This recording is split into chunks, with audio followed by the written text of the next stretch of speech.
नमस्कार, मैं हूं कल्याणी महाजन और आप देख रहे हैं न्यूज समाचार जनता की आवाज।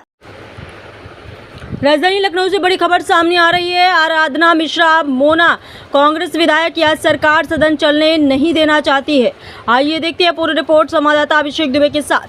कल नेता प्रतिपक्ष एक मुद्दा रख रहे थे, उनके मुद्दे को रखने नहीं दिया गया, जिसका विपक्ष के विधायकों ने विरोध किया, जिसके बाद सरकार ने सदन को स्थगित कर दिया। यह सरकार मुद्दों पर बात नहीं करना चाहती है। स्कूल मर्जर, शिक्षा, रोजगार, बाढ़ पर बात नहीं करना चाहती है, इसीलिए सदन को चलने नहीं दिया जा रहा है। फतेहपुर की घटना में भाजपा के लोग शामिल हैं, जिसकी फुटेज सभी ने देखी है। उस पर सरकार कोई जवाब नहीं देना चाहती है। मैं तो कहूँगी जिन अधिकारियों को बता था फतेहपुर में बवाल हो सकता है, उन पर भी कार्रवाई हो। हमारे नेता राहुल गांधी ने इलेक्शन कमीशन की लिस्ट दिखाई है, उनकी बात को दबाने का काम किया जा रहा है। कल जिस तरह से राहुल गांधी वहां ने लोगों को गिरफ्तार किया है, वह लोकतंत्र की हत्या है। आइए देखते हैं पूरी रिपोर्ट संवाददाता अभिषेक दुबे के साथ।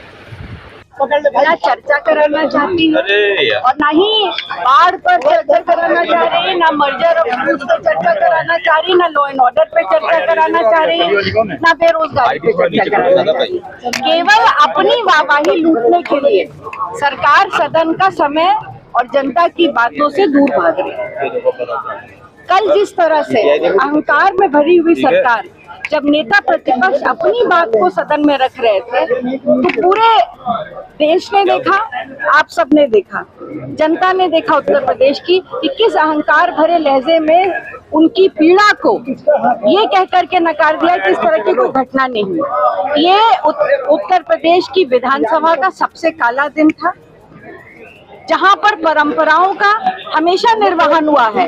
कल तार तार कर दी है उत्तर प्रदेश विधानसभा की अस्मिता।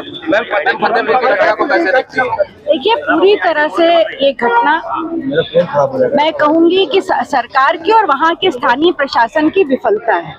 ये पूरी तरह से सुनियोजित और पोषित घटना है, ताकि मूल घटनाओं से ध्यान भटकाया जा सके। विधानसभा में इस घटना को ला करके जो मुख्य विषय हैं उन पे चर्चा ना हो पाए और सदन का भी ध्यान भटकाए और जनता का भी ध्यान भटकाए। 160 लोगों पर एफआईआर हुई, लेकिन जो भाजपा के जिलाध्यक्ष हैं उसका नाम नहीं। लगातार फुटेज में जो कल चले हैं, हम सब ने देखा कि भारतीय जनता पार्टी के पदाधिकारी वहां पे मौजूद थे और उन्होंने वहां का माहौल खराब करने में पूरा उनका षड्यंत्र था।